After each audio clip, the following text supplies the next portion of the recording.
आज की हमारी ये दूसरी video Himachal Pradesh GK series की दूसरी वीडियो है और इस वीडियो में हम आज डिस्कस करने वाले हैं स्टेज 3 और स्टेज 4। अगर आप दूसरी वीडियो देख रहे हैं तो आप इससे पहले हमारी पहली वीडियो देख लें, क्योंकि उसके बिना आपको ये वीडियो समझ नहीं आएगी और आधा अधूरा नॉलेज आपको इसका रहेगा।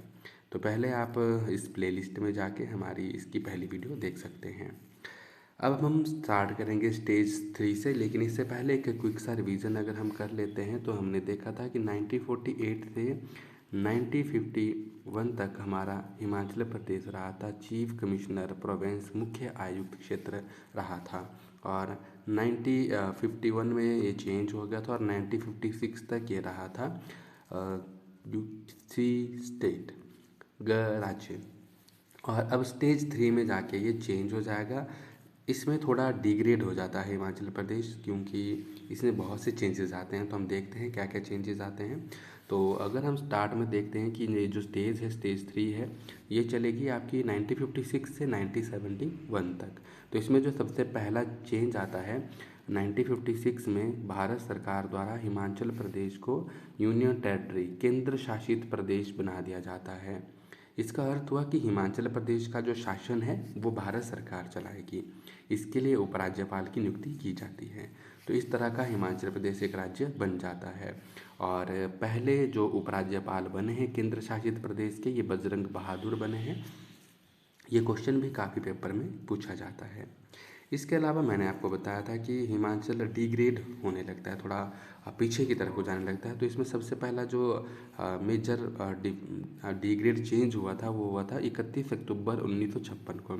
इसमें विधानसभा की समाप्ति कर दी गई। जो लोग सीएम और एमएलए चुन सकते थे, इनका प्रावधान समाप्त कर दिया जाता है। ये एक डिग्रेड पॉइंट था हिमाचल प्रदेश के लिए। और इस विधानसभा की जगह अब क्षेत्रीय परिषद आती है। ये भी विधानसभा की तरह ही थी, लेकिन इसको विधानसभा की तरह उतने अधिकार नहीं होते हैं, ना उतना ये विकास कर पाती है। लेकिन फिर भी कुछ ना होने से कुछ होना बेहतर है। तो ये क्षेत्रीय परिषद 1956 में आई और ये 41 मेंबर के लिए इसमें भी चुनाव हुए, विधानसभा की तरह ही चुनाव हुए, लेकिन हम उन्हें एमएलए नहीं कह सकते हैं। सिंपल हम ये कह सकते हैं कि क्षेत्रीय परिषद के सदस्यों के चुनाव हुए थे, जिसमें टोटल मेंबर थे 41। और इसमें जिला मंडी के लिए एक अचीवमेंट रहती है। जिला मंडी के जो ठाकुर करम सिंह थे, ये इस क्षेत्रीय परिषद के अध्यक्ष चुने जाते हैं। तो मंडी जिला के लिए तो एक अचीवमेंट थी कि काफ़ी अच्छे ओहदे पर एक व्यक्ति पहुंचे हैं। लेकिन हिमाचल प्रदेश के लिए उतनी अच्छी बात नहीं थी, क्योंकि विधानसभा छीन ली गई थी।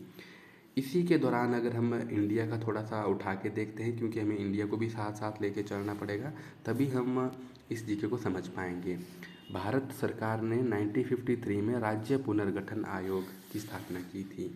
ये ऐसा आयोग था, इसने देखना था कि जो राज्य बने हैं क्या वो सही हैं, क्या उनके क्षेत्रों में कोई चेंज किया जाना चाहिए, या फिर किन्हीं दो राज्यों को जोड़ के उनका एक ही राज्य बना दिया जाना चाहिए। इस तरह की कुछ बातें देखनी थी। तो ये जो आयोग था, इसने हिमाचल प्रदेश के लिए भी अपनी बात रखी। हिमाचल प्रदेश के लिए इन्होंने अपना मत दिया, अपने सोच बताई कि हम क्या सोचते हैं हिमाचल प्रदेश के लिए।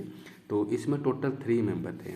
तो इसमें से 2 लोगों ने कहा 3 में से कि हिमाचल प्रदेश को जो है पंजाब में मिला दिया जाना चाहिए।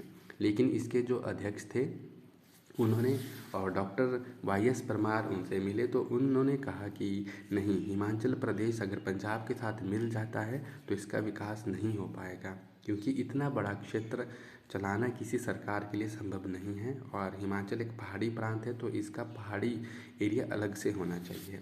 और होता भी यही है, इनका मत स्वीकार कर लिया जाता है और हिमाचल को हिमाचल ही रहने दिया जाता है। इसी के बीच में हमारे ज़िले भी बढ़ते हैं। तो पहला 1948 में हमारे पास 4 ज़िले थे। 1954 में बिलासपुर हमारा 5वां ज़िला बन जाता है। और अब 1960 में हमारा 6ठा ज़िला आ जाता है, 6th डिस्ट्रिक्ट आ जाती है। तो 1 मई 1960 को जो महासू ज़िला हमारे पास ऑलरेडी था, उससे में एक चीनी नाम से तहसील थी। उस तहसील और रामपुर के 14 गांव को मिलाकर के क्या बना दिया जाता है, किन्नौर ज़िला मिलाया जाता है। तो इसमें ये आपकी पहली होगी चीनी तहसील का जितना एरिया था, और 14 गांव जो आपके रामपुर के थे वो उनको मिला के क्या बन जाता है, किन्नौर बन जाता है। तो इस तरह 1960 तक हमारे पास टोटल ज़िले हो जाते हैं 6। तो ये कौन कौन से एक बार देख सकते हैं, चंबा, मंडी, महासू, सिरमौर, बिलासपुर और छठा ज़िला किन्नौर बन जाता है। इसके बाद अगर हम देखते हैं तो हिमाचल के जो नेता थे उन्होंने भारत सरकार से डिमांड करी कि क्षेत्रीय परिषद का हमें उतना बेनिफिट नहीं है, हमें विधानसभा ही चाहिए। तो यहाँ पे विधानसभा की मांग ज़ोरों शोरों से चलती है। तो भारत में भी कांग्रेस सरकार ही थी तो बेनिफिट रहता है। डॉक्टर वाई एस परमार जो कांग्रेस के ही नेता थे तो इनका कुछ अच्छा गठबंधन बन जाता है और भारत सरकार जो है ये मांग स्वीकार कर लेती है। लेकिन इसके पीछे भी एक लॉजिक रहता है। सबसे पहले जो क्षेत्रीय परिषद थी इन्होंने ही एक प्रस्ताव भेजा था कि हाँ, हिमाचल प्रदेश में विधानसभा की वापसी होनी चाहिए और ये मांग स्वीकार हो जाती है और 1 जुलाई 1963 में विधानसभा वापस आ जाती है। स्टेट लेजिस्लेटिव असेंबली वापस आती है। अब दोबारा से हिमाचल के लोग अपने क्षेत्र में एमएलए चुनेंगे और सीएम उनमें से एक व्यक्ति बनेगा। इसी के साथ हिमाचल में एक बहुत बड़ा चेंज आता है। एक साथ हिमाचल प्रदेश में 4 ज़िले ऐड किए जाते हैं। इसे कहते हैं विशाल हिमाचल का निर्माण। ये क्वेश्चन बहुत से पेपर में पूछा जाता है कि विशाल हिमाचल का निर्माण कब हुआ था, तो ये 1966 में हुआ था। अब हम इसका पूरा ये स्ट्रक्चर देखेंगे कैसे कैसे ये विकास होता है। पंजाब स्टेट पुनर्गठन के लिए एक आयोग बनाया जाता है। पंजाब में ये मांग चलती है कि पंजाबियों के लिए अलग एरिया होना चाहिए और जो दूसरी भाषा बोलते हैं उनके लिए अलग सा होना चाहिए।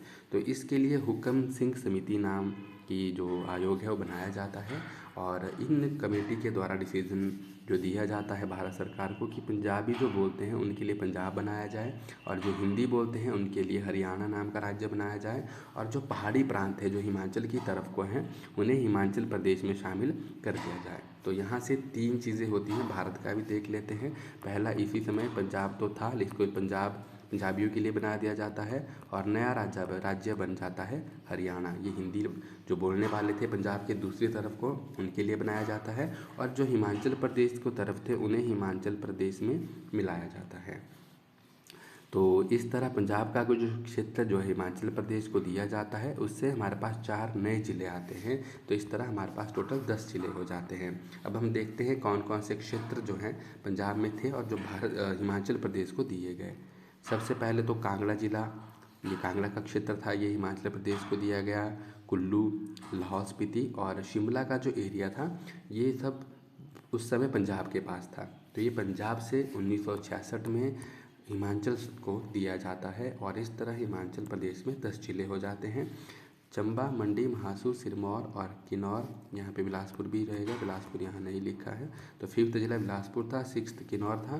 उसके बाद ये 1, 2, 3 और ये 4 ज़िले ऐड किए जाते हैं। तो इस तरह हमारे पास टोटल ज़िले हो जाते हैं 10।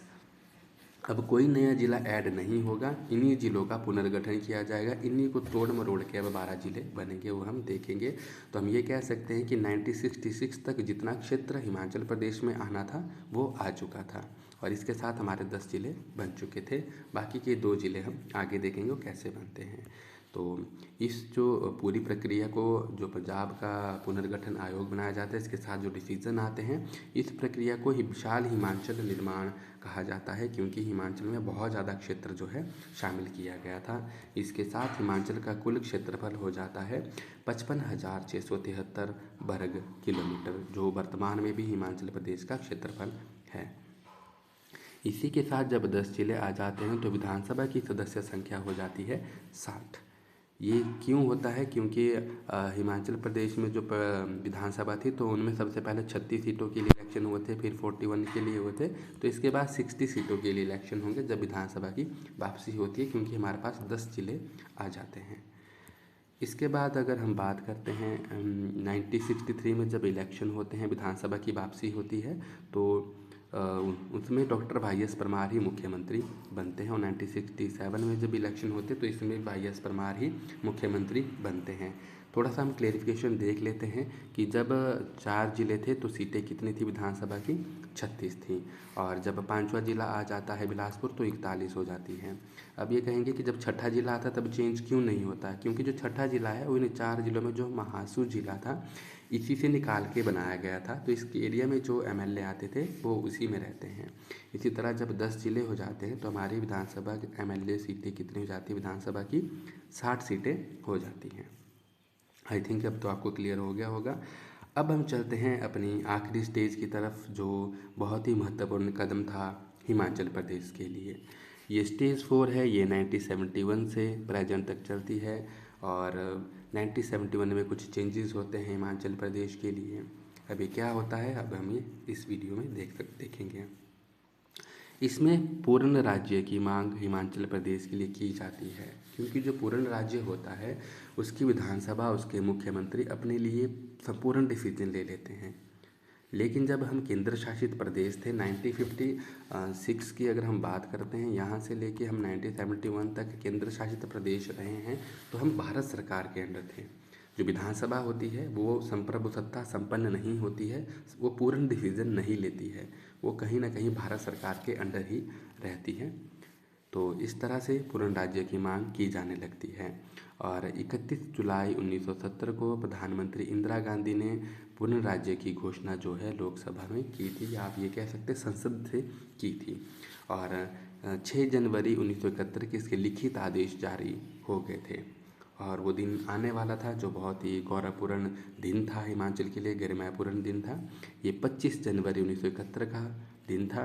उस दिन श्रीमती इंदिरा गांधी शिमला आए और शिमला के रिज मैदान पे हिमाचल प्रदेश को पूर्ण राज्य की घोषणा की उन्होंने, कि हिमाचल को आज से पूर्ण राज्य बनाया जाता है। और वहाँ एक जो हमारे विचारक हैं उन्होंने बड़े अच्छे शब्दों में कहा था कि जो शिमला का रिज था वहाँ पे बर्फ़ गिर रहा था और बर्फ़ के बीच श्रीमती इंदिरा गांधी ने जब यह घोषणा की तो हिमाचल प्रदेश के लोगों का हृदय गदगद हो चुका था, क्योंकि बहुत बड़ी अचीवमेंट थी हिमाचल के लिए। हिमाचल एक पूर्ण राज्य बना और यहीं से शुरुआत होती है हिमाचल के संपूर्ण विकास की। इसके बाद इसी स्टेज में एक चेंजेस होता है। मैं बताया था आपको कि अभी 10 ज़िले बने हैं तो 12 ज़िले बनते हैं। अब इन ज़िलों का जोड़ तोड़ किया जाएगा जिसे हम पुनर्गठन कहते हैं।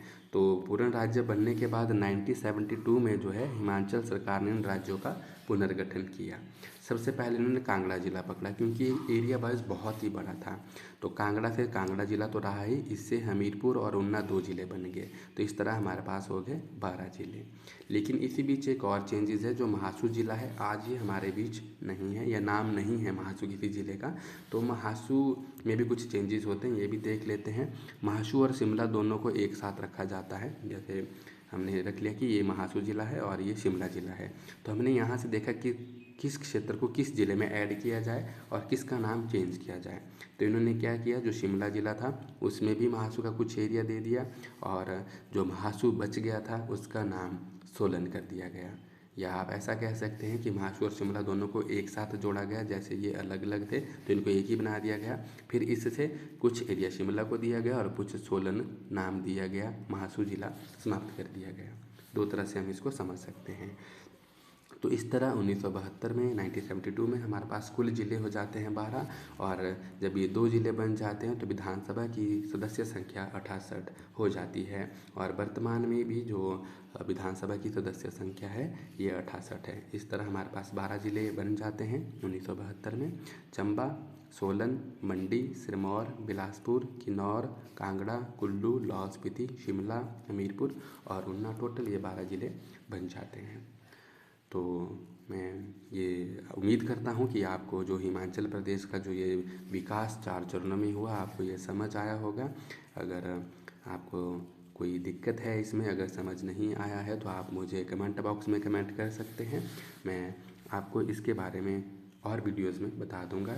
बाकी नेक्स्ट वीडियो में हम लाएंगे MCQs इसी पे, जो क्वेश्चन हमारे छूट गए हैं वो हम इसमें देखेंगे। तो इसके बाद अब मैं आपको ये बता देता हूँ कि जो अगर आपको नोट्स चाहिए इसके, तो आप हमारे टेलीग्राम चैनल पे जा सकते हैं। टेलीग्राम चैनल का जो लिंक है वो मैं कमेंट बॉक्स जो डिस्क्रिप्शन बॉक्स है वहाँ पे दे दूँगा, तो आप ये नोट्स भी वहाँ से डाउनलोड कर सकते हैं। बाकी इसके बाद हमारे नेक्स्ट वीडियोज़ आएगी हिमाचल जीके से ही रिलेटेड, तो आप इन वीडियोज़ को देखते रहिए और अपने एग्ज़ाम की तैयारी में आगे बढ़ते रहिए। धन्यवाद।